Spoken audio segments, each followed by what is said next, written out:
गुरुजी नमस्ते। ल मन लाग्यो सर लाग्नु भयो कहाँ फस्नु भएको थियो तपाईँ? यो के अक्करे भिरमा ए हाइपरमा फस्नु भयो। अनि के छ हाम्रो प्यासेन्जर अब खुसी हुनुभयो नि लाग्नुहुन्छ हाम्रो गन्तव्यतिर? बेहुलाले बेहुली ल्याइरहेछन् खुसी हुनुहुन्छ। ए दुला लिएर आएको गाडी फसेको?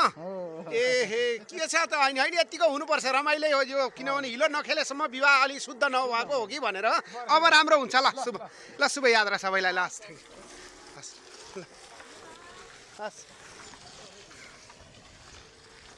यो अक्करे भिरमा यो दुलादुलै लिएर आएको गाडी फसेको रहेछ, निकालेर पठायौँ।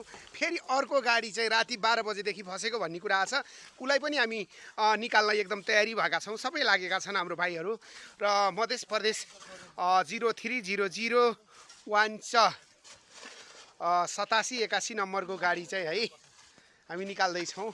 र गुरुजीले भन्दै हुनुहुन्छ राति 12 बजेदेखि फस्यो भन्नुहुन्छ। अब हामीले जानकारी पाएपछि हामी आयौँ, तर उहाँलाई अब यहाँ नजिक सूचना गर्ने उहाँले थाहा पाउनु भएन होला।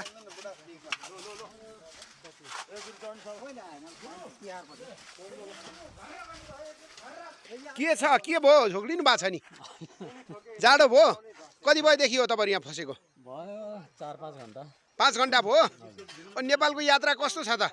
रमाइलै छ। ए रमाइलै छ? ए बाहिर आछ।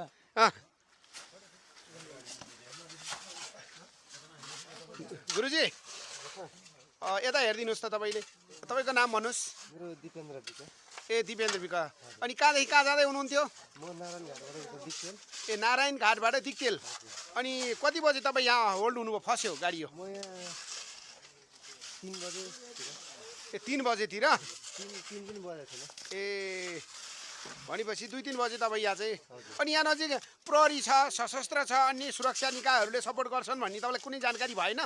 जानकारी भएको थियो, अनि यता सरहरूलाई फोन गरेर जानकारी गरेको। ए ल ठिक छ, अब हामी निकालिदिन्छौँ तपाईँ राम्रोसँग। अर्को ठाउँमा पनि पहिला हिलो हेरेर बाटो हेरेर गाडी हाल्नुहोस् है। यस्तो हिलोमा फ्याटे गाडी छिराउनु भएन नि त, चालकले अलि विचार गर्नु पर्यो है। ल मित्र हस्, थ्याङ्क यू।